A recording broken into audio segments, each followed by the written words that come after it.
मैं सुमिराऊं हो मोर याद भवानी तुहिला मैं सुमिराऊं मोर याद भवानी तुहिला मैं सुमिराऊं तुहिला मैं सुमिराऊं मोर याद भवानी तुहिला मैं सुमिराऊं मोर याद भवानी तुहिला मैं सुमिराऊं।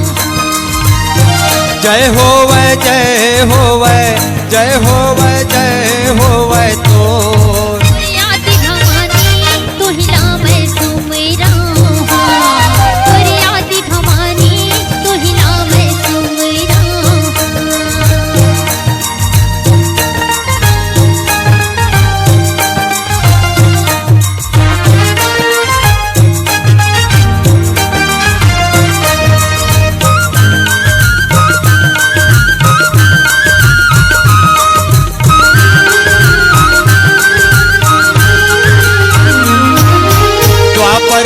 द्रौपदी कहाए पांचों पांडु के नारी पांचों पांडु के नारी वो माता पांचों पांडु के नारी।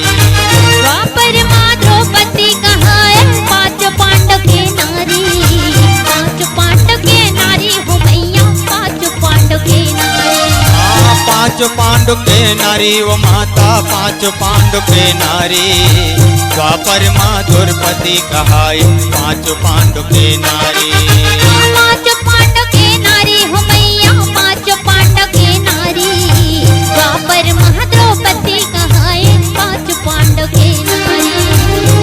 जय होवे जय होवे जय होवे जय होवे तो मोरे आदि भवानी तुहिला मैं सुमिराऊं मोरे आदि भवानी तुहिला मैं सुमिराऊं।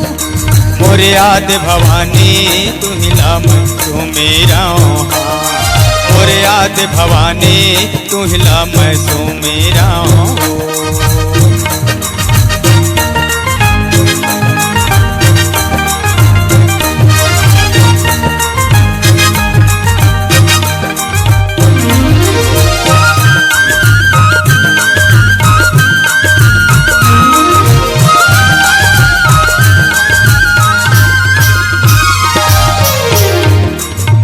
त्रेता माता सीता कहाए रामचंद्र के नारी रामचंद्र के नारी वो माता रामचंद्र के नारी। त्रेता माता सीता कहाए रामचंद्र के नारी रामचंद्र के नारी हो मैया रामचंद्र के नारी। रामचंद्र के नारी वो माता रामचंद्र के नारी। त्रेता माता सीता कहाए रामचंद्र के नारी। रामचंद्र के नारी हो मैया रामचंद्र के नारी।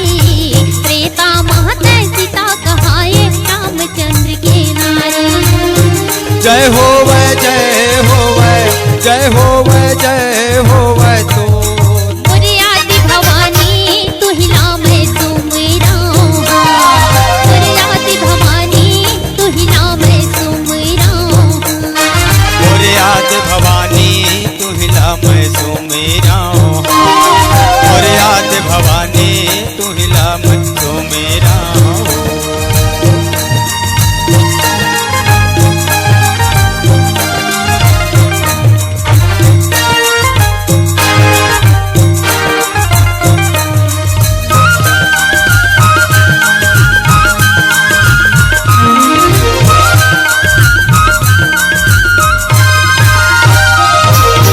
कलयुग माँ कालिका कहाए भक्तन के हितकारी।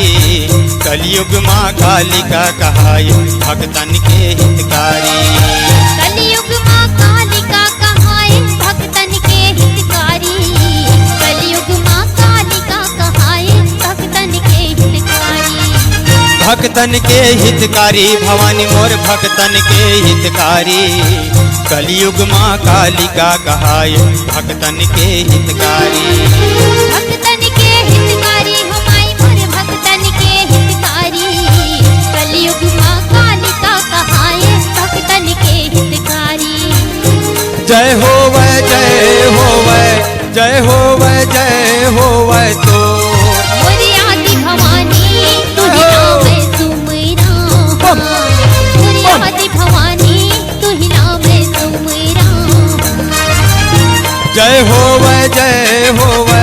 जय होवे तो मोरे आदि भवानी तू ही नाम है सुमेरा मोरे आदि भवानी तू ही नाम है सुमेरा मोरे आदि भवानी तू हिला मैं सुमेरा मोरे आदि भवानी तू हिला मैं सुमेरा मोरे आदि भवानी तू ही नाम है सुमेरा मोरे आदि भवानी तू ही नाम है सुमेरा मोरे आदि भवानी तू हिला मैं सुमेरा